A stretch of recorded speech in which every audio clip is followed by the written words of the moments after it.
வாசம் என்ன உண்டாகும் சத்தமிட்டா உன் நிலைமை என்னாகும்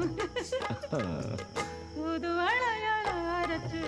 தொண்டையில தான் நினைச்சு மனக்கிட்ட பேச போற மணிக்கணக்கா தூண்டாமணி விளக்க